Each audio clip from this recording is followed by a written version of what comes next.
When Elliot Graves, the CEO of a groundbreaking tech company, stepped onto the set of the Morning Exchange, he expected tough questions. What he didn't expect was a calculated ambush on live television. Moments before the cameras rolled, he saw the segment title flash on the screen, "The Black Tech Boom, Talent or Special Treatment." That's when he knew this wasn't an interview, it was a trap. For years, Elliot fought his way from poverty in Birmingham, Alabama, to the top of the tech world. He built his company from scratch, won a $200 million government contract, and proved his technology outperformed the biggest names in the industry. But none of that mattered now. In front of millions of viewers, journalist Madeline Royce was about to challenge whether he truly earned his success or if it was just handed to him because of his race. What happened next? Let's just say she picked the wrong man to corner. Stay until the end to see how Elliot turned the tables in a way that shook the entire country. And if you believe more stories like this need to be told, subscribe and leave a comment below. Elliot Graves sat at his desk, staring at the email that had just arrived. The subject line read, "Exclusive invitation, The Morning Exchange." It was a short, formal message from the producers of one of the most watched morning talk shows in the country. They wanted him as a guest for an upcoming segment on diversity in business. At first glance, it seemed like a great opportunity. National exposure. A chance to talk about the hard work that had gone into building Graves Tech into a powerhouse. But Elliot had seen this play before. The media loved uplifting black entrepreneurs when it suited them. When diversity was trending. When it made for good optics. And just as quickly, they loved tearing them down. His assistant, Monica James, stood nearby, arms crossed as she read the email over his shoulder. "You sure about this?" she asked, her tone cautious. "You know how these shows work. They love a success story, but they love a scandal even more." Elliot leaned back in his chair, tapping a pen against the desk. "I know," he said. "But this is a big platform. Let's see what they really want." Monica sighed, shaking her head. "Just don't let them bait you." The uneasy feeling in Elliot's gut didn't go away, but he sent back a simple reply, "I'm in." The morning of the interview, Elliot arrived at the KXNT studios in Los Angeles. The green room was cold, sterile. A young producer greeted him with a rushed nod. "Mr. Graves, thanks for being here. We'll mic you up in 5. No small talk. No warm welcome. Just business." As he sat in the makeup chair, the overhead monitor played the live broadcast. He half listened to a segment about celebrity scandals, then a cooking demonstration. But his attention snapped into focus when he saw the title card for his segment flash across the screen. "The Black Tech Boom, Talent or Special Treatment." Elliot's jaw clenched. So that was the angle. They weren't here to talk about innovation or hard work. They were here to question whether he deserved his success at all. If the producers thought they had the upper hand, they were in for a surprise. The set of the Morning Exchange was designed to look warm and inviting. Soft blues and golds, a sleek glass coffee table between the host's chair and the guests. Cameras hovered like silent observers, ready to capture every movement, every reaction. Elliot adjusted his suit jacket as he took his seat across from Madeline Royce, the show's lead anchor. A seasoned journalist with a reputation for asking the tough questions. She smiled, but her eyes held something sharper. "Elliot Graves," she began, her voice smooth and practiced. "CEO of Graves Tech. A true American success story." Elliot gave a polite nod. "Appreciate you having me." Madeline leaned in slightly, flipping through her cue cards. "Let's get right into it," she said. "Your company recently landed a $200 million government contract, beating out some of the biggest names in tech. That's impressive." Elliot knew this game. Build him up first, make it seem like they respected his achievements. Then Tear him down. He gave a measured response. It was a long process, but we put in the work. We developed a security encryption system that outperformed our competitors. Simple as that. Madeline crossed her legs, her smile never faltering. Some have called it groundbreaking, she said. Then, after a subtle pause. But others have raised questions. Elliot remained composed, though he could feel the shift in the room. He had been through too much, built too much, to be rattled by a loaded question. He simply raised an eyebrow. Questions, he repeated, his tone calm. Madeline glanced down at her cue cards as if double-checking her script, then looked up. Some industry experts say Gravestech benefited from certain federal diversity initiatives, she said. That companies like yours have an edge in securing government contracts because agencies are actively seeking to diversify their vendors. She paused just long enough for the implication to sink in. That perhaps this wasn't just about being the best, but about meeting a quota. There it was. The real reason he was here. Elliot exhaled slowly, nodding. He had heard this before. The assumption that if a black entrepreneur succeeds, it must have been because of some special advantage, never because they were the most qualified. He adjusted in his seat, meeting her gaze directly. It's funny, he said, voice even. When a black entrepreneur wins, people ask if it was special treatment. But when the same contracts go to legacy firms, companies run by the same families for generations, no one questions it. It's just business as usual. The air in the studio shifted. Off camera, the producers exchanged glances. Madeline held her ground. So you're saying race played no role at all in your success? Elliot chuckled softly, shaking his head.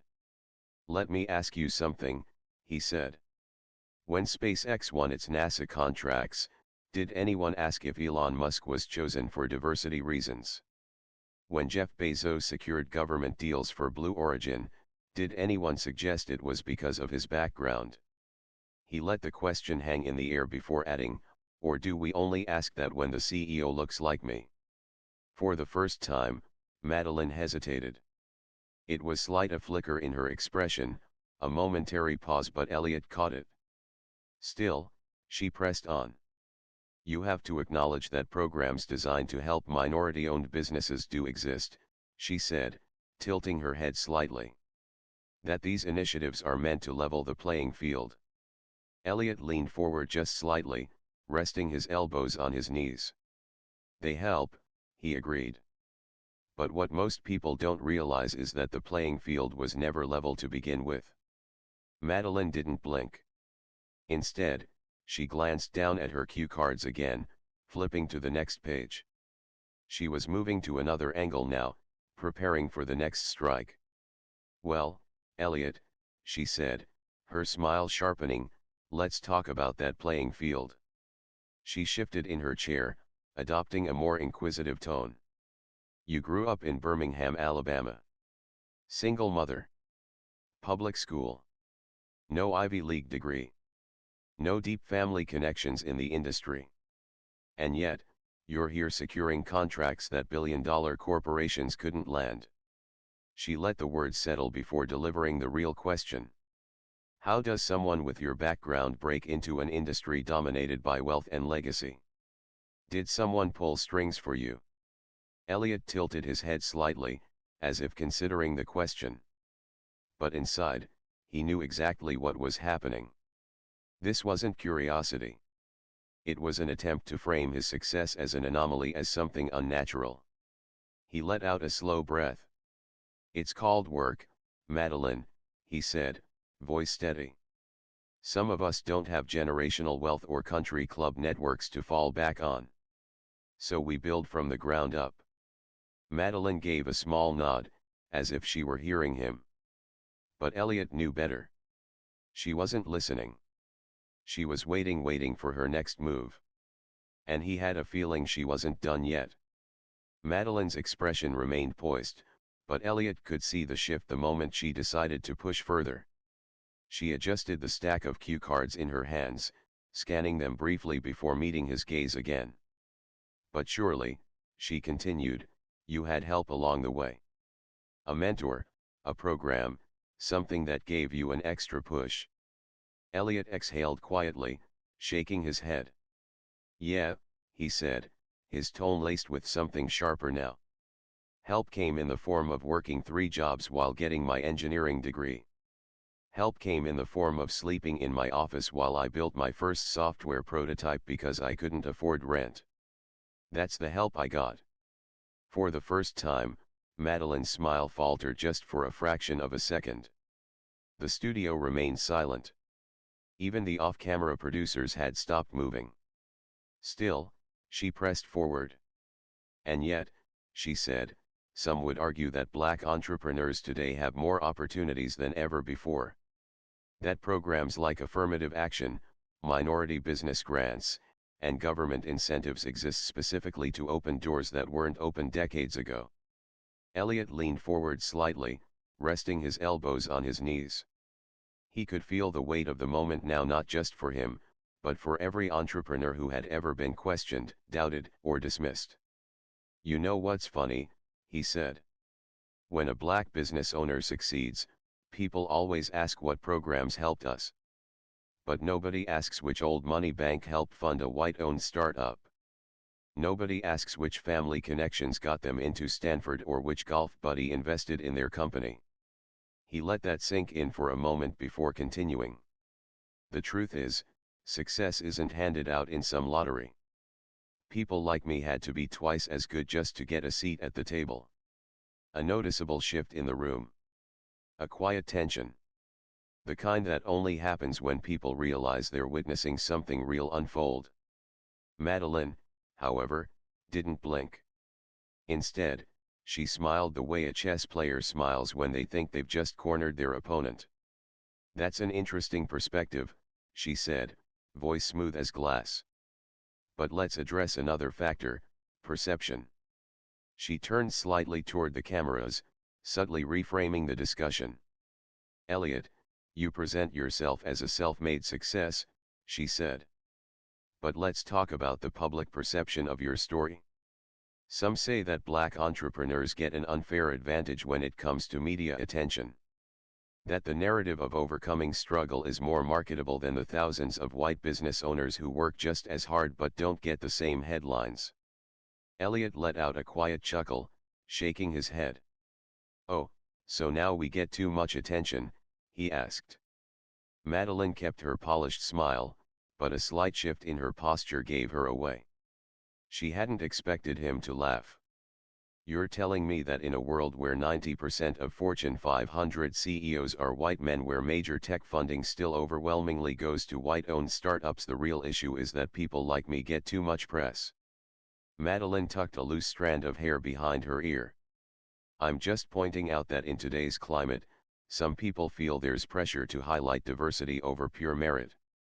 Elliot exhaled, shaking his head. Merit, he repeated. He glanced briefly at the cameras, then back at her. Let me ask you something, Madeline. Do you really think that if I wasn't exceptional at what I do, I'd be sitting in this chair right now? Her lips parted slightly, as if preparing to respond. But before she could, Elliot leaned in just enough to make sure she heard his next words. You think I got here because I played the diversity card? He asked. Or do you think I got here despite everything designed to keep me out? And just like that, the balance of power in the conversation shifted. For the first time, Madeline hesitated. It was a small pause, just a fraction of a second, but Elliot caught it. He could see the calculations behind her eyes, the subtle shift in her posture as she considered how to pivot. The producers off-camera exchanged quick glances. They knew what was happening. But Madeline wasn't done yet. She adjusted her position in the chair, tilting her head slightly. Elliot, she said, her voice measured, let's take a step back for a moment. You say that success isn't handed out like a lottery, that people like you have to work twice as hard to get a seat at the table. But some might argue that your story is proof that the system isn't as stacked against black entrepreneurs as you claim. Elliot let out a quiet chuckle, shaking his head. You know, he said, it's funny how people love to use one success story as proof that a problem doesn't exist. Madeline's smile stayed put, but something in her eyes flickered. Elliot leaned forward slightly. Let me put it this way, he said. If one person climbs out of a burning building, do you point at them and say, see? The fire wasn't that bad. Silence. For the first time, Madeline didn't have an immediate response. The studio air grew heavier, the weight of his words settling in. Even the crew members behind the cameras remained still, fully locked into the moment unfolding before them. Elliot continued. The fact that I made it doesn't mean the system isn't broken, he said. It just means I fought twice as hard to get through it. Madeline adjusted slightly in her seat, clearly working to regain control of the conversation. I understand your perspective, she said smoothly. But let's talk about another side of this. She turned slightly toward the cameras, her tone shifting to something more controlled, more strategic. Some might say your frustration isn't really about race, she continued. That it's about resentment toward larger corporations. After all, you've publicly criticized big tech companies for not hiring more diverse executives. Elliot tilted his head slightly. Resentment, he echoed. No. Accountability. Absolutely. A quiet tension filled the space between them. Madeline pressed her lips together for a brief moment before speaking again. Then what do you say to those who believe that in today's economy, success is based on hard work, not race? Elliot exhaled through his nose, then locked eyes with her. This was it. The moment. I say that people love to believe in fairy tales, he said, when they're the ones benefiting from them. A ripple of silence washed over the set. The kind of silence that sticks. Elliot didn't blink. But let's be real, he continued. Black entrepreneurs still get denied loans at twice the rate of white business owners. We still receive less than 2% of venture capital funding. And even when we prove ourselves, we still get asked whether we deserved our success. Madeline sat still. She was listening but not necessarily hearing. Elliot's voice remained calm, but firm. So let's stop pretending the system isn't rigged, he said. It is. And the only people who don't see it are the ones it works for. Silence. Pure, heavy silence. The producers didn't cut to commercial. The control room didn't intervene. This was raw. For the first time since the interview started, Madeline Royce looked uncomfortable. She opened her mouth to speak, but Elliot wasn't finished. Because this was the moment that would send shockwaves across the country. Madeline took a slow breath, shifting in her seat just enough to make it look casual. But Elliot saw it. A crack in the polished exterior. She glanced at her cue cards again, then set them down. This next part she wanted to deliver directly. Elliot, she said, tilting her head slightly, her voice dipping into something almost sympathetic. I think it's fair to say you're passionate about this. And I respect that. Elliot waited. He knew what was coming. But let me ask you something. He gave a slight nod. Here we go. Do you think some of this outrage is exaggerated? She asked. After all, your success story proves that the system isn't as stacked against black entrepreneurs as some claim. The audacity. Elliot could feel the heat creeping up his spine. But he didn't let it show. Instead, he let out a quiet chuckle, shaking his head. You know, he said, voice measured, it's funny how people love to use one success story as proof that a problem doesn't exist. Madeline's smile stayed put, but something in her eyes flickered. Elliot leaned forward slightly, resting his forearms on his knees. Let me put it this way, he said. If one person escapes a burning building, do you point at them and say, see? The fire wasn't that bad. Madeline opened her mouth, hesitated then closed it. Elliot wasn't done. The fact that I made it doesn't mean the system isn't broken, he continued. It just means I fought twice as hard to get through it. The weight of his words hung in the air, pressing down on the space between them. Even the studio crew had stopped moving. Madeline adjusted in her seat, reaching for a controlled response. I understand your perspective, she said. Translation, she was losing. But let's talk about another side of this, she continued. She turned slightly toward the cameras, her voice adopting that carefully neutral tone used for damage control. Some might say your frustration isn't really about race, she continued. That it's about resentment toward larger corporations. After all, you've publicly criticized big tech companies for not hiring more diverse executives. Elliot tilted his head. Resentment? No. Accountability? Absolutely. Madeline pressed her lips together for a beat. Then, she went for her last lifeline. Then what do you say to those who believe that in today's economy, success is based on hard work not race? Elliot exhaled through his nose. This was it. The moment. I say that people love to believe in fairy tales, he said, when they're the ones benefiting from them. A ripple of silence washed over the set. The kind of silence that sticks. But let's be real, Elliot continued. Black entrepreneurs still get denied loans at twice the rate of white business owners. We still receive less than 2% of venture capital funding. And even when we prove ourselves, we still get asked whether we deserved our success. Madeline sat still. Listening, but not necessarily hearing. Elliot's voice remained calm, but firm. So let's stop pretending the system isn't rigged, he said. It is. And the only people who don't see it are the ones it works for. Silence. Pure, heavy silence. The producers didn't cut to commercial. The control room didn't intervene. This was raw. Madeline shifted slightly, finally looking uncomfortable.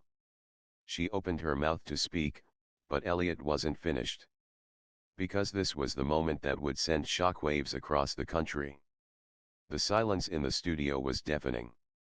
No one moved. No one spoke. Even the control room held their breath, waiting for what would happen next. Madeline had pushed as far as she could, but Elliot had flipped the script. Instead of backing down, he had exposed the very bias they were trying to place on him.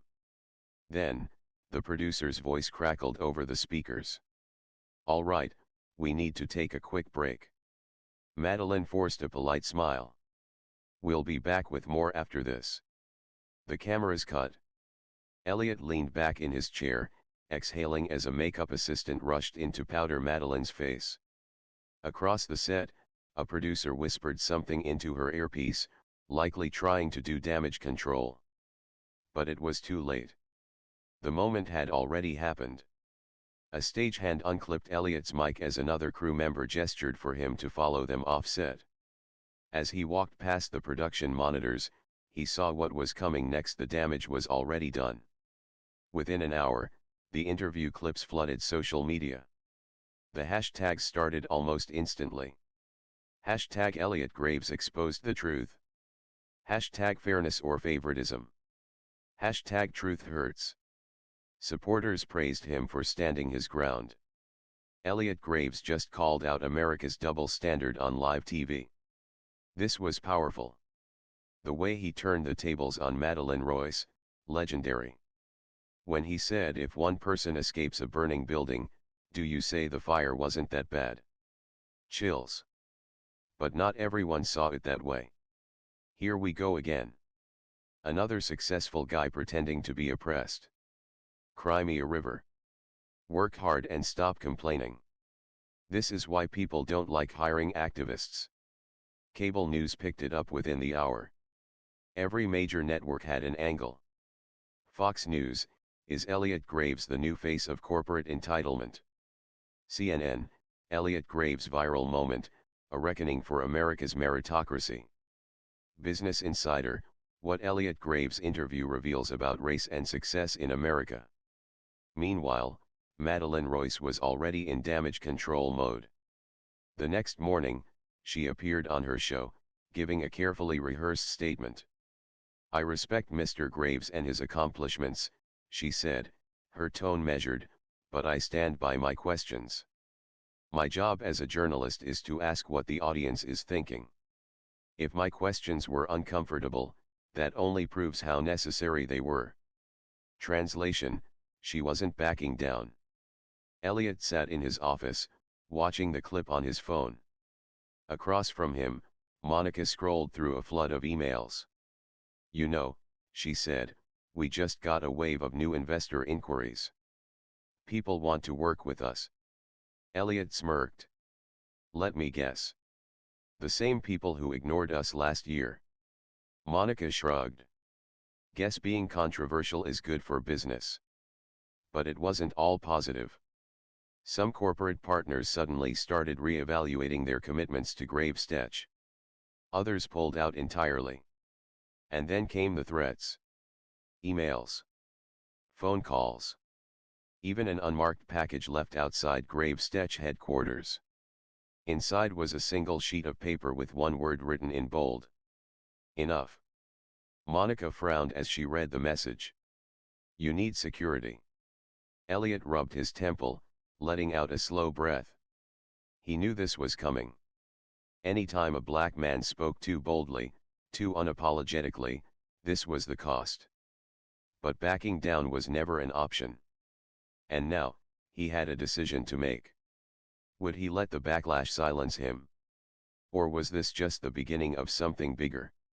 Elliot sat in his office, staring out the floor-to-ceiling windows at the Los Angeles skyline. The past 72 hours had been a whirlwind. Praise. Backlash. Threats. Opportunities. He thought about his younger self, the kid from Birmingham, Alabama, who had fought for every inch of success. The one who had watched doors shut in his face while others walked through without knocking. And now, here he was. At the center of a national debate he never asked for, but one he couldn't ignore. Monica entered the office, a folder in her hand, her expression unreadable. "We just got an offer," she said. Elliot raised an eyebrow. "From who?" She placed the folder on his desk. "A network," she said. "They want you to do a televised special. A one-on-one deep dive about race, business, and the system." Elliot exhaled, leaning back in his chair. "So now they want to listen," he murmured. Monica smirked. "Seems like it." Then, after a beat, she asked, "What do you want to do?" Elliot didn't answer right away. He could walk away. Let the noise die down. Go back to business. Or he could use this moment. Not for clout. Not for attention. But to say the things nobody wanted to hear. He picked up the folder, flipping through the proposal. Then, he set it down and looked at Monica. "Tell them I'll do it." Her eyes widened slightly. "You sure?" He nodded. "Yeah. But on my terms." Because if the system was going to put him under a spotlight, he was damn sure going to control the narrative. By the next morning, the story had exploded beyond social media. Cable news anchors debated it on live television. Opinion pieces flooded every major publication. Everyone had an angle. Some called him an activist. Some called him arrogant. Some called him right. But one thing was certain, nobody could ignore him anymore. Elliot wasn't just another CEO. He had become a symbol. And he knew exactly what that meant. His phone buzzed, another call from a journalist. Another request for an interview. Another demand for a response. Monica watched him carefully. "So, what's next?" she asked.